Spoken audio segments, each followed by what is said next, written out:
Cornerstone.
Every time na we go here to church, natututunan natin na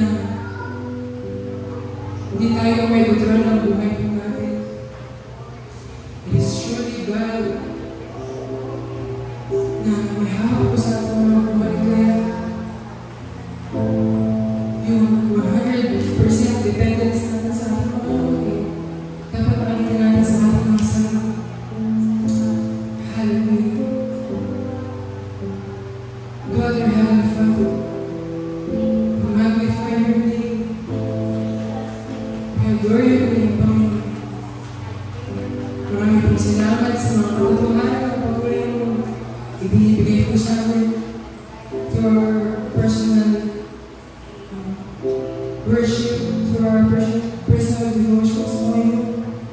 Maraming pong salamat dahil hindi mo hinahayaan ang mga anak mo sa Lord and Life Mission Church na maging manahimik na. Pagkat mga manahimik na, iniisip mo kayo, hindi ka dapat sa iyong pangalan. And we thank you, Lord God, dahil hindi mo yan mamayaan ng lahat. We believe, Lord God, na ang church ito ay founded. Matibay ang foundation sa mga salita ng Panginoon.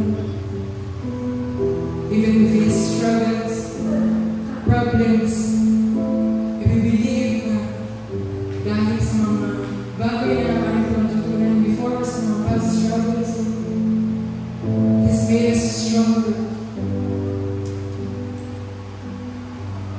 Ama, sa mga kapatiran ng Panginoon na patuloy na dumaraan sa mga pagsubok, pagkakasakit, kakapusan sa financial, whatever, Panginoon. Buhusan kami ng pananampalataya, Panginoon, na kapag kasama namin, walang posible. Lahat maraming pasal namin, lahat ng kapagsubukan, lahat ng doubts, na ibinabato sa amin ang kaaway niya. Alam namin, kaya-kaya namin ang pagtagumpayan dahil ang pagtagumpayan na ito, Panginoon. Dito po kami kumuha ng kumpiyansa, Panginoon, that this world, hindi na talaga namin, this is not our personal, permanent address, hindi ang kingdom sa karawitan, Panginoon. Maraming pong salamat, Panginoon, sa gabi nito na dinala mo ang mga kapatid, ang maraming pulot. Hindi nagkataon na kami po inaaral ito. I-prepare mo po ang aming mga puso at isipan ito. Depende on your message, i-prepare mo para sa amin. Lord, natas ko lang sa mga Jenny na ibigay po siya, Panginoon, sa mga po. Sa message po na i-prepare her, Panginoon. At bigay niyo po kami ng pusong handang makinig, Panginoon. Give us the patience na sa aming pagpaluto, Panginoon. Lord, sa aming pagpaluto, patuloy kinataas na gabi nito, kami pang patuloy na maitamaan, mapatuloy ang Panginoon. Sa pangalaman, sa pangalan, sa Amen.